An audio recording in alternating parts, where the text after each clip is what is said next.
Good afternoon. हमने देखा था पाठ तीसरा लकड़हारा और वन।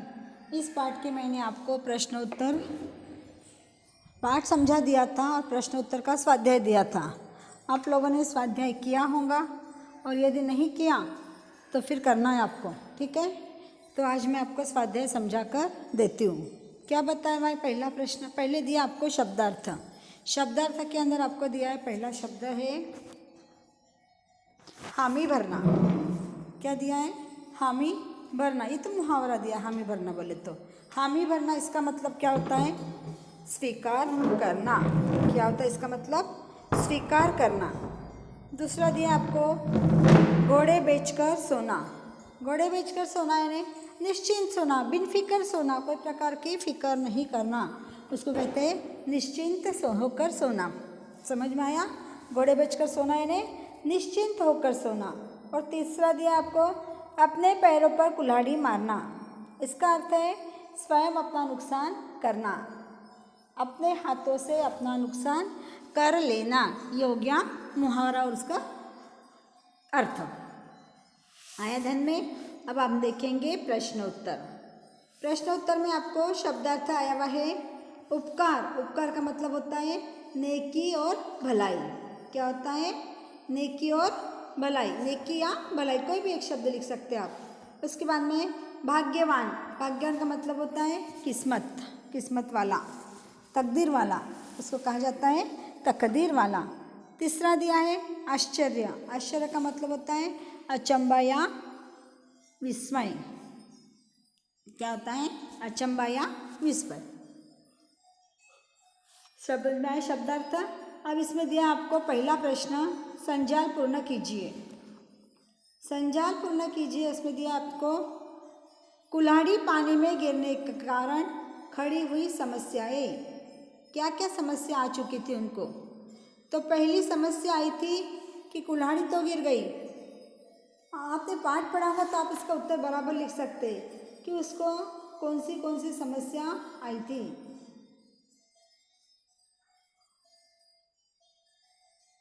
क्या कह रहा था वो? क्या मैं कैसा इसके अंदर से? पहला तो हैगा पानी बहुत गहरा था, कुल्हाड़ी उसमें से कैसे निकालेंगा। और लकड़हारे को तैरना नहीं आता था। लकड़हारे को तैरना भी नहीं आता था। और वो सोच रहा था कि अब कुल्हाड़ी इसमें गिर गई तो मैं क्या काटूंगा और क्या बेचूंगा। लकड़हारा क्या काट कर बेचेगा। और चौथा है आज उसके बच्चे क्या खाएंगे। ये समस्या उसके सामने खड़ी हुई थी। और अध्याय में ये चार समस्या उसके सामने आ चुकी थी। तो चार का आपको उत्तर लिखना है वहाँ पे बराबर। कुल्हाड़ी पानी में गिरने के कारण खड़ी हुई समस्या। पहले में लिखो पानी गहरा है। दूसरे में लिखना है लकड़हारे को तैरना नहीं आता। तीसरे में लिखना है लकड़हारा क्या काट कर बेचेगा और आज उसके बच्चे क्या खाएंगे। आया ध्यान में? इस प्रकार से हमको कृति पूर्ण करना है। हो गया? अब दूसरा प्रश्न उसमें दिया है आपको संक्षेप में उत्तर लिखिए। क्या दिया है? संक्षेप में उत्तर लिखिए। पेड़ द्वारा दिया गया संदेश। पेड़ द्वारा दिया गया संदेश। पेड़ ने क्या संदेश दिया था कि पेड़ ने हमको संदेश यह दिया था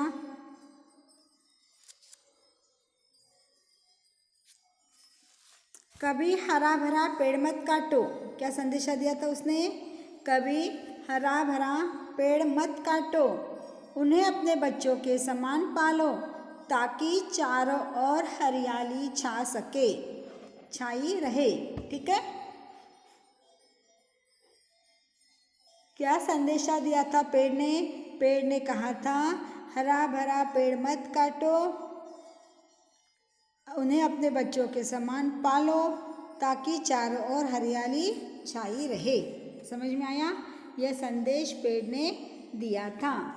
दूसरा प्रश्न उसमें दिया है भगवान की शर्त। भगवान ने कौन सी शर्त रखी थी? भगवान ने क्या कहा था जब वो प्रसन्न हुआ था तो उसको? तो उन्होंने कहा था लकड़हारा हरे भरे पेड़ नहीं काटेगा, नहीं लालच में पड़कर जरूरत से अधिक सूखी लकड़ी काटेगा। क्या कहा था भगवान ने कि हरे भरे पेड़ नहीं काटना है और जिसको आपको जिस दिन जितनी ज़रूरत है उतनी ही सूखी लकड़ी काटना है, ज़्यादा काटना नहीं है। समझ में आया दूसरी भी शर्त। अब बाद में दिया है आपको पेड़ों के उपयोग। पेड़ों के उपयोग आप आपके मन से लिखना है आपको। पेड़ हमें क्या देता है? पेड़ हमें देता है सांस लेने के लिए शुद्ध हवा देता है, हमें भोजन देता है और पानी देता है ना। हमारा वातावरण को प्रदूषण से बचाता है। इसका मतलब शुद्ध हवा देता है। शुद्ध हवा देने के बाद में हमारे को खाने के लिए अनाज देता है और पीने के लिए पानी देता है। समझ में आया। अब पेड़ों के कटाई के दुष्परिणाम, चौथा प्रश्न दिया आपको। पेड़ों के कटाई के दुष्परिणाम, क्या दुष्परिणाम है? वन्य पशुओं का घर उजड़ जाएगा और अच्छी वर्षा नहीं होगी। वातावरण में के पेड़ यदि कम हो गए तो ऑक्सीजन की लेवल कम हो जाएगी और ऑक्सीजन की लेवल कम होगी तो वर्षा कम हो जाएगी। इस प्रकार हम लिखेंगे वन्य पशुओं का घर उजड़ जाएगा, अच्छी वर्षा नहीं होगी। आया ध्यान में। इस प्रकार से आपको ये 3 प्रश्न, तो 2 प्रश्न हो गए। अब तीसरा प्रश्न हम देखेंगे, कृति पूर्ण करो। तीसरा प्रश्न क्या दिया है? कृति पूर्ण करो। पाठ में आए धातुओं के नाम, हालांकि 3 धातुओं के नाम आए पर यहाँ पर उसने 2 ही दिया है तो 2 ही लिखना आपको। सोना चांदी लिखो, लोहा चांदी लिखो, लोहा सोना लिखो, जो भी आपको लिखना है वो लिख सकते आप। आया समझ में। इस प्रकार तीसरी कृति भी हो चुकी है। अब चौथी, निम्न वृत्त में दिए संज्ञा तथा विशेषण शब्दों को छांटकर तालिका में उचित स्थानों पर उनके भेद सहित लिखो। कैसा लिखना है आपको? उसके भेद सहित लिखना है। तो पहला लिखना है आपको, इसमें से कोई भी लिख सकते हैं आप, लाइन से लिखेंगे हम। नदी, नदी ये क्या है? जातिवाचक है। नदी क्या है? ये जातिवाचक है। समझ में आया।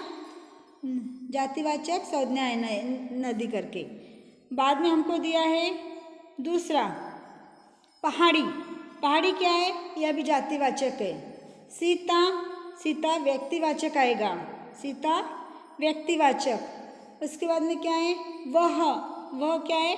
सार्वनामिक। वह लकड़हारा लिखेंगे ना, वह लकड़हारा एक साथ में दिया है क्या उसने? नहीं, लकड़हारा अलग है। वह आएगा तुम्हारा सार्वनामिक। लकड़हारा जातिवाचक, पानी द्रव्यवाचक, 4 किलो परिणामवाचक, 4 किलो परिणामवाचक। गरीबी, गरीबी आएंगी तुम्हारी जातिवाचक में जाएगा गरीबी भी। उसके बाद में ईमानदारी, ईमानदारी, ईमानदारी भाववाचक, गरीबी भाववाचक, गरीबी भाववाचक में जाएगा।